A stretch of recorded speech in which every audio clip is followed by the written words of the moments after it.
appris de mes ex. Et ta conscience irait même plus loin.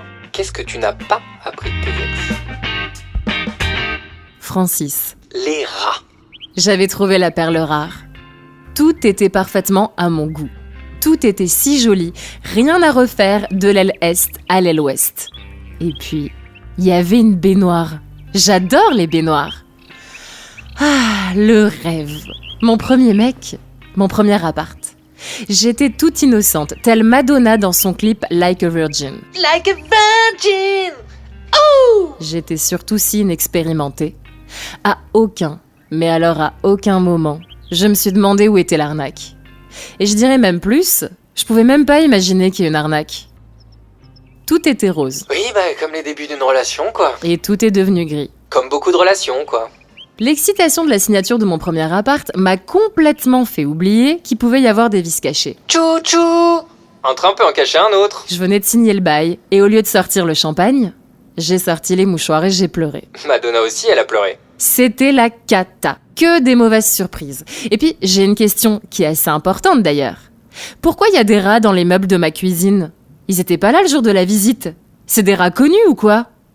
J'ai tapé rats connus sur Google et j'ai essayé de prendre contact avec eux pour en savoir plus. Rémi? Personne s'appelle Rémi? Bon, c'est pas Ratatouille. Splinter? Pas les Tortues Ninja non plus. Croutard? Ah, donc même Harry Potter, c'est non, quoi. C'est des rats lambda. À ce moment précis, j'aurais adoré être Minus ou Cortex pour pouvoir inventer une machine pour me propulser loin de tout ce bordel. Minus et Cortex, c'est pas des rats, c'est des souris. Bon, ok, tout le monde fait des erreurs. Mais là, y a pas de mots tellement je suis allée loin dans l'erreur. Trop jeune sûrement. Trop bonne probablement. Trop conne assurément. C'est vrai que je suis trop bonne. À 17 ans, j'y connaissais absolument rien. Donc je me contentais de ce que je voyais. L'appart était joli, la vue sympa, j'ai signé. Et puis 17 ans, c'est l'âge magique. Il n'y a aucun questionnement, aucune remise en question. La première impression est la bonne. Il me plaît, je me vois bien vivre dedans. Fin. Ouh, et ça marche aussi pour les appartes. La vie, c'est des coups de cœur.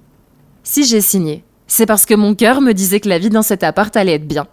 Elle allait être simple et facile. Du genre, tu veux manger quoi ce soir? On va à Disneyland le week-end prochain? Tu penses quoi de Pamela Frégé? Les vices cachés et tout ce bordel, c'était ni dans ma vie, ni dans mon vocabulaire. Et pourtant, j'en ai. Posé sur mon nuage, une main sur le front, Façon sexe. façon déesse grecque, j'ai absolument pas capté les erreurs que je faisais. Déjà, vouloir faire comme les grands à prendre un appart alors que j'ai seulement 17 ans. L'âge où je me demandais quand mes nichons allaient pousser. Et puis, ne pas m'apercevoir que la personne avec qui j'emménage est tout sauf la bonne personne. Impossible de faire pire. Coucou Francis. Pas Lalanne, ni Cabrel, ni Huster.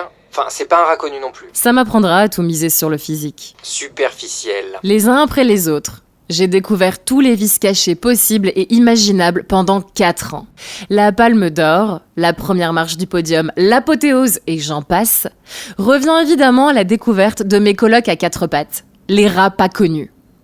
Ma vision du couple, c'est d'être bien à deux. Et je préciserai même qu'à deux. Être un duo, pas un trio. Pas un quatuor non plus. Francis était de mon avis. Mais il n'avait pas précisé que c'était en théorie. C'était des mots pour faire joli. Un peu comme les meubles dernier cri super design de la cuisine finalement. Non mais qui se soucie de l'intérieur quand l'extérieur fait mouche?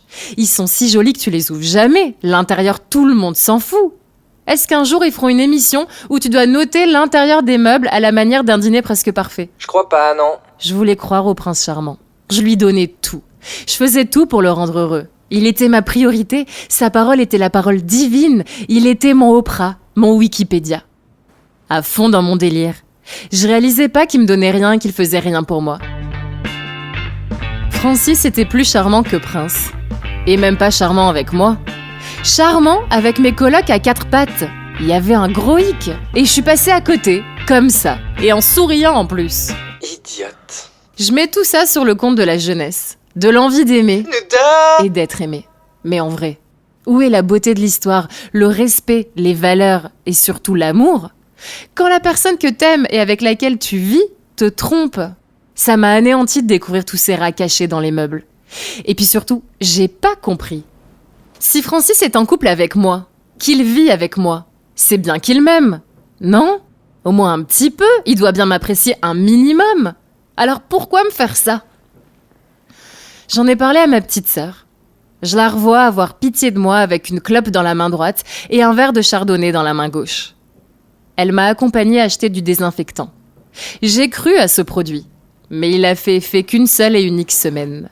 7 jours, pas un de plus. J'avais pourtant acheté le plus cher. C'était le monde à l'envers, l'enfer au paradis. Pascal Obispo aurait pu écrire le tube de l'hiver avec ma vie de cocu. Comme si ça suffisait pas, Francis m'interdisait des choses aussi. Du genre, porter des jupes, parler à d'autres mecs, sortir. En gros, il me coupait de la vie. Seule chez nous, je me réconfortais en prenant des bains. Il est plus simple de passer sa journée à regarder des séries que de penser à soi, à sa vie. Il a été plus simple de dire amen à tout et de subir. Pascal Obispo aurait pu écrire l'album de l'hiver avec ma vie de cocu et d'ermite. C'était ma première histoire d'amour et je voulais croire au conte de fées, au prince charmant, croire que ma première histoire serait aussi la dernière. Je pensais vivre la plus belle des histoires, mais en réalité, j'étais morte vivante, à peine 17 ans. Mon appart était devenu sombre, glauque et puant. C'était tellement sale que ça me filait la gerbe. Après, c'est peut-être que je suis bourré. J'ai déambulé dans l'appart, le parquet plein d'échardes craquées. J'ai touché le mur. Il était humide. J'avais froid. La fenêtre n'isolait rien du tout. En même temps, ça coûte une blinde le double vitrage. J'ai ouvert les placards. Mes colocs à 4 pattes s'étaient reproduits. Mais il pense qu'à ça. Obsédé, Je va. pensais que tout s'en irait comme par magie. Mais ça arrive que dans les Disney. Je m'attendais à des oiseaux qui chantent en m'aidant à faire le ménage et à un prince charmant qui n'aimerait que moi. Et son cheval blanc, à la limite. C'est un beau roman. C'est une belle histoire, n'est-ce pas? Ouais. La date de rétractation sur le bail était passée. Ma vie était donc un enfer acté et signé de ma propre main. Francis m'a prise pour un œuf pendant 3 ans. Et bien évidemment, il les prend à la douzaine, lui, ses œufs. Il n'avait pas réalisé que j'étais une meuf, pas un œuf. Mais il faut dire que la lettre M est si proche de la lettre O dans l'alphabet aussi. L'ironie est ma passion. Tiens, je vais lui jeter des œufs dessus, moi. Ma toute première relation amoureuse a été très difficile et surtout très néfaste. Mais elle a permis à ce petit truc en moi de naître et d'exister. Je suis enceinte! Ce petit truc qui m'a fait grandir et qui m'a fait devenir exigeante avec moi-même. Depuis notre séparation, j'ai réalisé à quel point je suis un être libre. Je suis la seule décisionnaire de ce qui est bon ou non pour moi. Et si je me trompe, c'est pas grave. Un appart, ça se quitte, je le sais, j'ai quitté le mien. C'est vrai que j'adore ce qui est beau, j'adore aussi les baignoires, mais je dois me rendre à l'évidence. C'est pas important que ce soit beau, il faut que ce soit bien construit. Et puis en vrai, quand je prenais un bain, je m'asserrais dans ma crasse. On construit pas du neuf sur du vieux. Surtout avec un mec qui sait pas bricoler. J'ai revu mes critères à la hausse. J'ai rien contre les rats, mais je ne veux plus jamais vivre avec eux. Ok, ils sont tout petits et tout mignons, mais ils sont trop égoïstes et ils font beaucoup trop de dégâts à mon goût. Non à la colocation! Non aux omelettes! Je le veux, le beau roman. Et je la veux, la belle histoire. Tout comme la cuisson des œufs, la vie s'apprend.